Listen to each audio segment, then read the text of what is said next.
যে যে কথাগুলো আসছে যে একমাত্র শিক্ষা আমাকে বদলাতে পারে, আমার পরিবারকে বদলাতে পারে, সমাজকে বদলাতে পারে, সর্বোপরি বিশ্বকে বদলাতে পারে। এই প্রত্যয়টাই তোমাদেরকে রাখতে হবে। আমরা যখন বিদ্যালয়ে পড়াশোনা করেছি আমরা কিন্তু এরকম অনুষ্ঠান চিন্তাও করতে পারি নাই। সর্বোচ্চ অফিসার, উপজেলা নির্বাহী অফিসার যদি আমরা দেখতে পেয়েছি তাহলে আমরা ধন্য হয়ে গেছি। আমি পাশের উপজেলায় পড়াশোনা করেছি। আমার মামার বাড়ি হচ্ছে হোমনাতে, দৌলতপুরে। আমি দৌলতপুর উচ্চ বিদ্যালয়ের ছাত্র। তো এখান থেকে তোমাদের এখান থেকে দুটো লঞ্চ স্টেশন, ঘাগুটিয়ার পরেই হলো দৌলতপুর। আমরা এই সুযোগ সুবিধা কিছুই পাইনি। আজকে আমি খুব মানে কিনলি অবজার্ভ করেছি আমাদের যে এই বিদ্যালয়ের যে ছাত্রটি বক্তব্য রেখেছে, শুনলাম যে ক্লাসের ফার্স্ট বয়, তো তার কথাগুলো কিন্তু অত্যন্ত গুরুত্বপূর্ণ কথা। শিক্ষার্থীদের ও হয়তো গুছিয়ে সব কয়টা কথা বলতে পারেনি, বাট যে ইস্যুগুলো উত্থাপন করেছে অত্যন্ত গুরুত্বপূর্ণ। শ্রদ্ধেয় শিক্ষক মণ্ডলী, সমাজের যারা আমরা আছি, আমরা যারা বড় ভাই হিসাবে আছি, আমাদের কিন্তু এটা খুবই বিবেচনায় নিতে হবে বিষয়গুলো। অনেক কথা এখানে আছে শিক্ষার মান উন্নয়নের জন্য কারিকুলাম থেকে নিয়ে।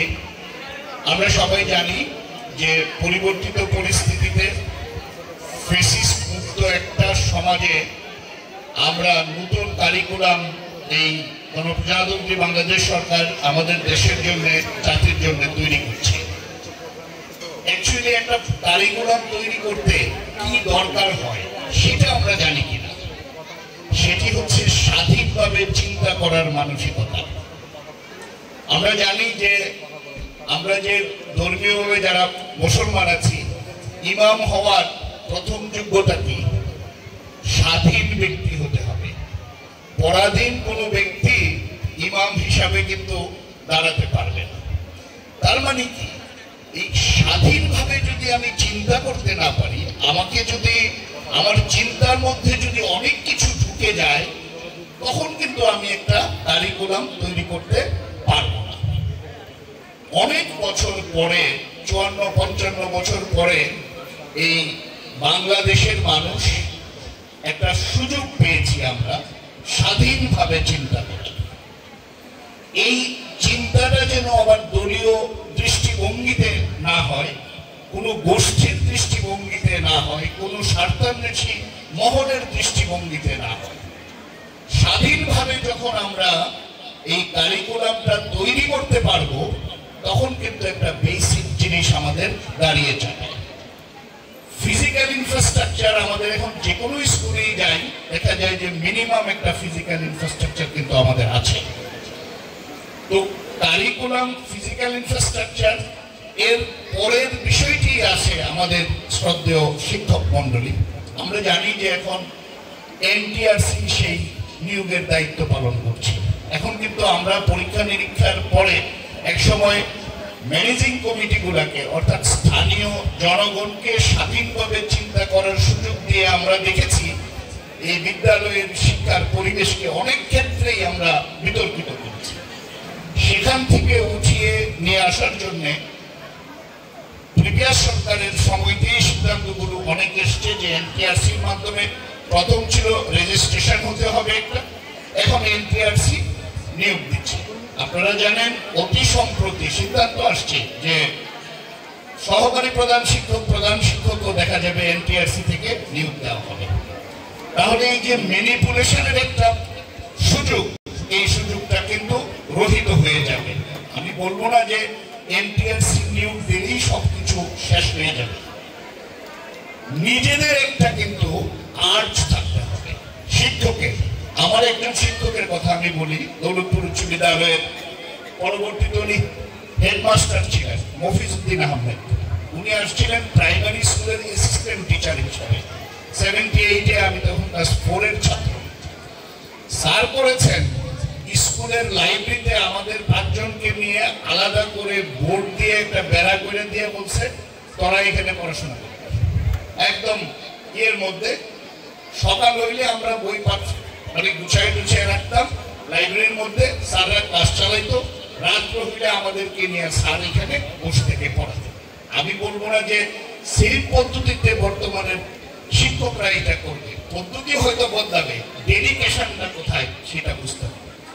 কারণ হচ্ছে ছাত্রছাত্রীরাও বুঝে না তার কি হওয়া উচিত, কিভাবে পড়াশোনা করা উচিত। এই গাইডেন্সটা, মেন্টরিংশিপটা কিন্তু শিক্ষকের দায়িত্ব। অনেক গার্জিয়ান আছে, সে বুঝে বাচ্চাটা স্কুলে যাচ্ছে, কিন্তু তার বাচ্চার মেধার ক্যাপাসিটি কি, কিভাবে তাকে হ্যান্ডেল করতে হবে, এটাও কিন্তু অনেক গার্জিয়ান আছে সচেতন। কিন্তু আমাদের শ্রদ্ধেয় শিক্ষক মন্ডলী যে কথাটা বলেছেন আমাদের উপজেলা নির্বাহী অফিসার মহোদয়, যে গার্জিয়ানের ভূমিকা, এটা কিন্তু গবেষণা থেকে আসছে, আন্তর্জাতিক পর্যায়ের গবেষণা থেকে। গার্জিয়ানের ভূমিকা হচ্ছে একটা পার্সেন্টেজ যেটা শিক্ষকের চেয়ে কম। সুতরাং শিক্ষককে আরো দায়িত্বশীল হতে হবে। নিশ্চয়ই ওনারা দায়িত্বশীল আছেন, আরো যেন শিক্ষা বান্ধব পরিবেশ তৈরি করা যায় সেই কাজগুলো করতে হবে। আমি যখন উপজেলা নির্বাহী অফিসার ছিলাম, আমি একটা সেমিনার করেছিলাম সব ক্যাটাগরির লোকদেরকে নিয়ে। স্টুডেন্টদের মধ্যে থেকে সুপারিশ এসেছিল যে শিক্ষকরা অনেক সময় ক্লাসের মধ্যে মোবাইল ফোন চায়। সেটা 2007 সালের কথা আমি বলছি। এখন শিক্ষক যদি মোবাইল ফোন ক্লাসে ধরে, ওনার ফোন যদি বেজে উঠে, তাহলে ওনার নৈতিক অবস্থানটা কোথায় থাকবে? যে স্টুডেন্টদেরকে বন্ধ করা। যেমন আমাদের নবী করিম ইসলামের একটা গল্প আমরা জানি, ওনার কাছে মিষ্টি খাওয়া বারণ করার জন্য এক সন্তানকে এক পিতা নিয়ে গেছিল। উনি বলছে তুমি 2 দিন পরে আসো। নবী যে মিষ্টি খাওয়া কমাইছে, তারপরে ওই ছেলেকে বারণ করেছে। তার মানে যেই কাজটি আমরা চাই যে স্টুডেন্টরা না করুক, শিক্ষক, মুরব্বী, আমরা যারা আছি, এখন আমি অতিরিক্ত সচিব বা ইউনো মহোদয় বা এক্সিএন সাহেব বা ওসি সাহেব, উনি মোবাইল নিয়ে গেলেন এবং বেজে উঠল। যখন আমরা ক্লাসরুমে ঢুকবো, কথাটা মাথায় রাখতে হবে, আমার ফোনটা আমি সাইলেন্ট মোডে রেখে দিই, তাহলে দেখবেন কাজ করবে। এরকম ছোট ছোট অনেক বিষয় আছে যেটা শিক্ষার পরিবেশকে অনেক উন্নত করতে পারে, ভালো করতে পারে। আগে আমরা শুনেছি, আমি চাক্ষর দেখি নাই, পাস করার জন্য নাকি শিক্ষকরা কোশ্চেন বলে দেয়, বোর্ডের মধ্যে উত্তর লিখে দেয়। এইরকম যদি শিক্ষক আমরা হই, কোনোভাবেই তো আমরা ভালো ছাত্র তৈরি করতে পারবো না। হয়তো সার্টিফিকেট দ্বারা পাস করা মানুষ আমরা বের করতে পারবো, কিন্তু ভালো ছাত্র আমরা বের করতে পারবো।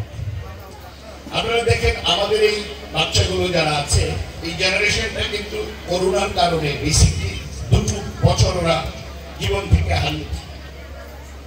এটা যদি আমরা যারা গার্জিয়ান আছি, আমরা এটাকে কনসিডারেশনে নিয়ে তাদেরকে অতিরিক্ত অ্যাটেনশন দিই, এখন কিন্তু ওদেরকে একটু বেশি পরিশ্রম করালেও সেটা করার তাদের সুযোগ আছে। এটা যদি আমরা করি, দেখবেন যে শিক্ষার যে মান উন্নয়ন করতে চাচ্ছি, এটা আমরা করতে পারব। আমরা একটা সংগঠন চালাই সরকার ফাউন্ডেশন নামে। এই সরকার ফাউন্ডেশনের পক্ষ থেকে এই ক্লাবগুলো পরিচালনার জন্য, কালচারাল এবং যে যে ক্লাবগুলো আছে, সামান্য ক্ষুদ্র অনুদান উৎসাহিত করার জন্য 50,000 টাকা আমরা ওই ফান্ড থেকে আপনাদের এই ক্লাবগুলো পরিচালনার জন্য উপজেলা নির্বাহী সাহেবকে রিকোয়েস্ট করেছি। উপজেলা ইঞ্জিনিয়ার মহোদয় আছেন, ওই জাহাঙ্গীর সাহেব কই?